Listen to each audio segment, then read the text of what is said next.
जब दैत्यों ने देवताओं के अधिकार छीन लिए, देवता निर्बल हो गए, कारण था कि इंद्र ने दुर्वासा ऋषि का अपमान कर दिया। अब कथा तो लंबी है, आपको बहुत संक्षिप्त सुना करके समुद्र मंथन का सार सुना देते हैं।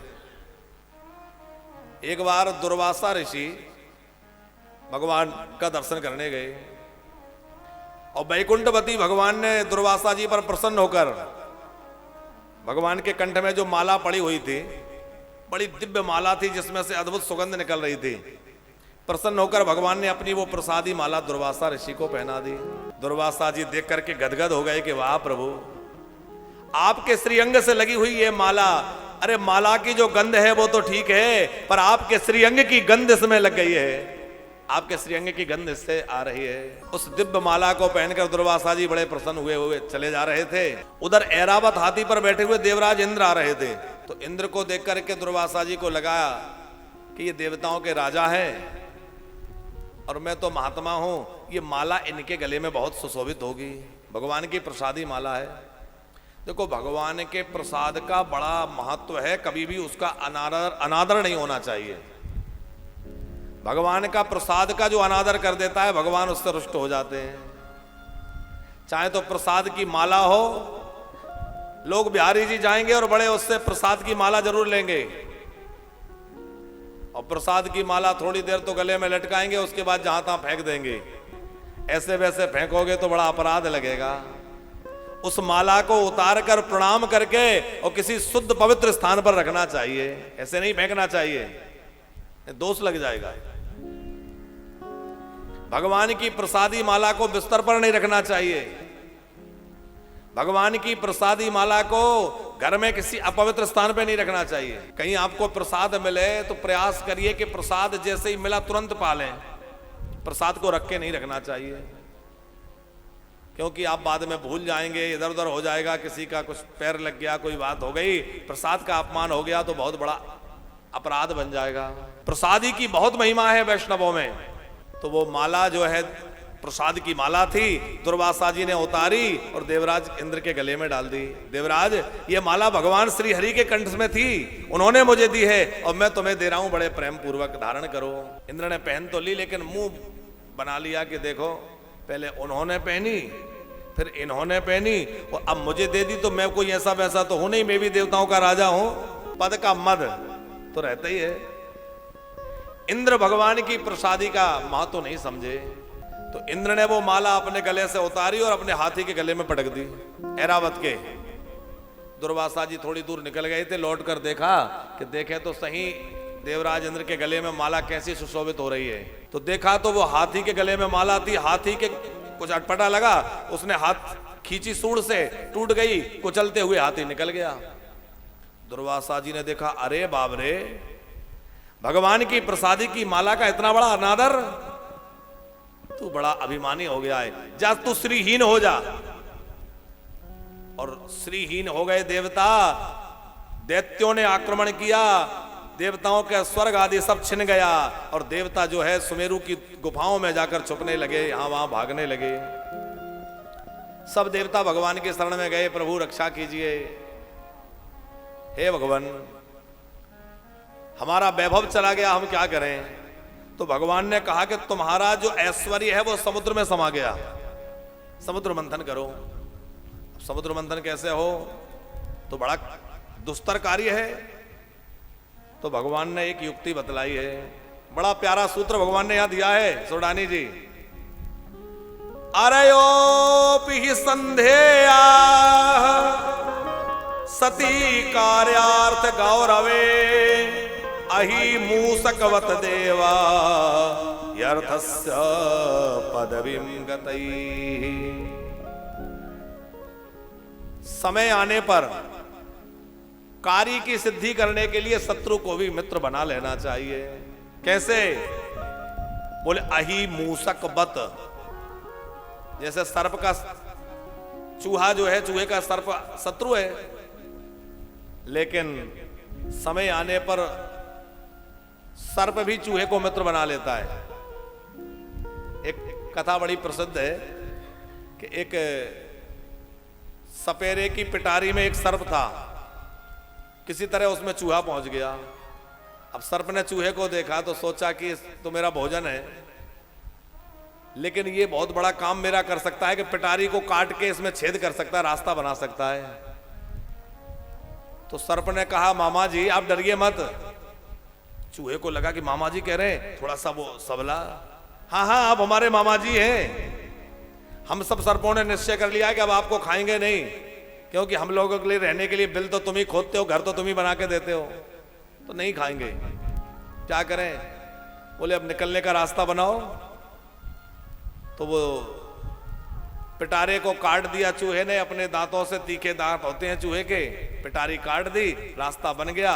तो पहले सर्प निकले और चूहा निकले। तो सर्प तो उनका भोजन प्रसाद बाद में कर ही गए, लेकिन काम सिद्ध हो गया। तो कभी कभी ऐसा भी कार्य साधन किया जा सकता है। अहि मूसकवत देवा यरतस्य पदवीं गतई।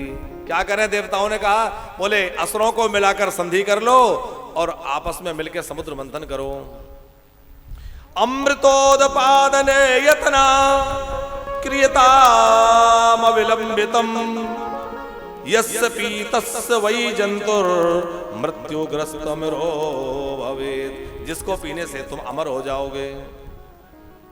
फिर देवताओं ने जो है असुरों से संधि की। अब समुद्र मंथन के लिए मथानी कहां से लाए? तो भगवान स्वयं ही अजित रूप लेकर के मंदराचल पर्वत को लेकर आए, और मंदराचल को लाकर जैसे समुद्र में रखा तो वो डूबने लगा। देवता घबराए कि ये समुद्र में डूबा जा रहा है। भगवान ने कहा कि तुमने आरंभ में गणेश जी की पूजा नहीं की। गणेश जी प्रथम पूज्य हैं और तुम बिना गणेश जी का स्मरण किए पर्वत उठा लाए, इसलिए डूब जा रहा है। क्या करें? बोले गणेश जी की वंदना करो।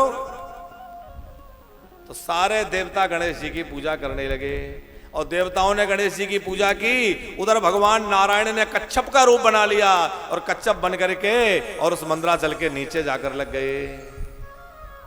शर्मा जी, इसका अभिप्राय है गणेश जी नाम जापक हैं, और नाम जपने वाले के लिए भगवान पूजा तो करवा रहे हैं नाम जापक की, और कार्य की सिद्धि स्वयं कर रहे हैं। माने कच्छप तो खुद बनकर पर्वत को धारण कर रहे हैं, और पूजा किसकी करा रहे हैं? एक नाम जापक की, गणेश जी की।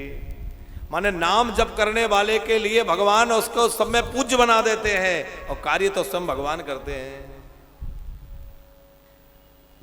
पहले अमृत नहीं निकला, पहले विष निकला।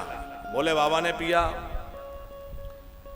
कामधेनु निकली, ऋषियों को प्रदान की। उच्चैःश्रवा घोड़ा निकला, बलि को दे दिया। ऐरावत नाम का हाथी निकला जो इंद्र ने ले लिया। कल्प वृक्ष निकला जो स्वर्ग में ले जाकर स्थापित किया गया। अप्सराएं निकली, वो भी स्वर्ग भेज दी गई। हाथ में जयमाल लेकर के भगवती लक्ष्मी रमा प्रकट हो गई। अब बोले सब लाइन में खड़े हो जाओ, जिसको माला पहना देगी उसी की। तो लक्ष्मी जी तो सदा सर्वदा नारायण की हैं, उन्होंने श्री हरि के कंठ में जयमाल डाल दी और दोनों दंपत्ति का दिव्य विवाह हो गया। बारुणी नाम की मदिरा निकली जो असुरों को दे दी गई। चंद्रमा निकले, भगवान शंकर ने अपने सिर पर बिठा लिए। और फिर धनवंतरी जो है वो अमृत का कलश लेकर के प्रकट हो गए। बोले धनवंतरी भगवान की जय। धनवंतरी भगवान प्रकट हुए, अमृत को लेकर देवताओं में और दैत्यों में आपस में छीना झपटी होने लगी। असुर अमृत का कलश छीनकर भाग गए, देवता बेचारे रोते रह गए। भगवान ने कहा मेरे शरण में आए हुए के खोए हुए पदार्थ भी उसे पुनः मिल जाते हैं, चिंता मत करो। तो भगवान ऐसे भक्त वत्सल हैं कि भक्तों के लिए भगवान क्या क्या नहीं करते। भगवान कहते हैं नचायो रे भगतन ने मोहे नाना भान। हो नचायो रे भगतन ने मोहे नाना भान। ते नचायो रे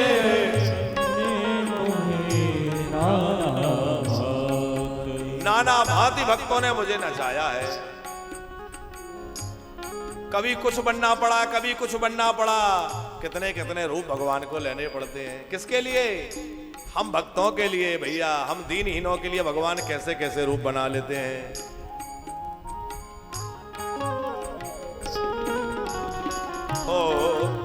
नचायो रे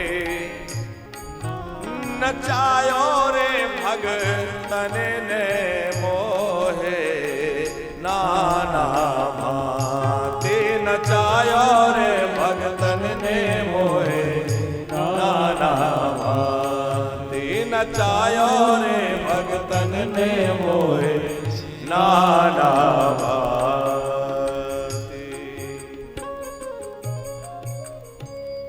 भगवान ने यहां मोहनी रूप धारण कर लिया।